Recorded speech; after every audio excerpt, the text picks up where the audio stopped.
This is a review of the first generation Amazon Kindle. The Kindle is a handheld tablet which falls under the classification of e-readers. E-readers are devices which enable the user to browse, buy, download, and read ebooks, magazines, digital media, and many other forms of literature via internet. With that being said, the primary goal in the design of this product is to provide the user with an enhanced reading experience by implementing helpful and useful tools which traditional reading simply cannot offer. The Kindle earns a high degree of utility for many reasons.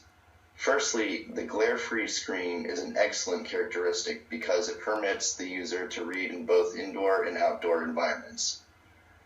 The subdued grayscale hue of the display is another attribute enhancing the reader experience because it is simplistic, distraction-free, and does not emit any harmful brightness. Another essential design principle the Kindle succeeds in exhibiting is the contour bias. As can be seen, all of the exterior edges are rounded. The exterior buttons at the bottom of the device are all circular in shape, and the arrow pad also has rounded edges, all of which create a welcoming and attractive physical appearance. Speaking of the buttons also enrich the user experience. The icons overlaying the buttons demonstrate iconic representation because they display pictorial images that depict what their functions are. Moreover, the images on the buttons exhibit skeuomorphism because the images accurately embellish their counterparts in reality. However, the Kindle is not flawless. The pop-up keyboard interface is dismally organized and does not exemplify any traditional keyboard layout.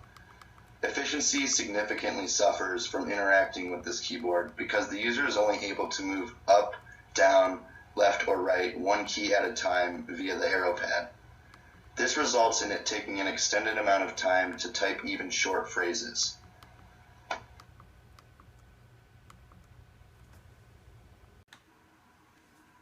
The Kindle also earns a low degree of natural mapping. When on the home screen of the device, the user can traverse the interface by utilizing the arrow pad. It is intuitive that scrolling up and down the list is achieved by using the up and down arrows. But the side arrows are where this intuitiveness subsides. For example, the left arrow presents the user the option to remove the item from the device. And the right arrow accesses a menu containing many of the helpful and useful features that elevate the Kindle. There is no visual indication or simplistic hints that these arrow buttons would produce such actions. Similarly, efficiency is also lacking when interacting with web pages on the Kindle's built-in web browser. The mouse cursor inadvertently hops from link to link when the links are in close proximity to the cursor, then only moves in standard half-inch increments when there are no links in close proximity. I found this frustrating to get used to, as the mouse cursor does not always move to where I want it to move to.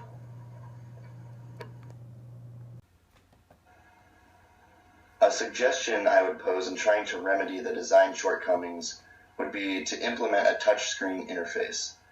This would significantly improve the inefficient navigation of the web pages and the keyboard interface. Instead of just incrementally moving key by key on the keyboard, the user could use 2 fingers in typing, which would produce a drastic improvement in efficiency from the current keyboard design. This would also benefit interactions in the web browser. Instead of haphazardly moving in the general direction the user intended to move the mouse cursor, he or she could select the link by quickly and simply touching the screen. A touch interface would greatly improve the user experience of these 2 aspects by amplifying efficiency. Okay. All in all, I would recommend the Kindle to someone who is an avid reader.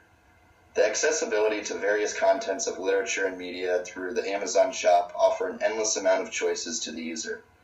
The device may not deliver a fast and easy web experience, or it may take a century to search for your favorite book on the web.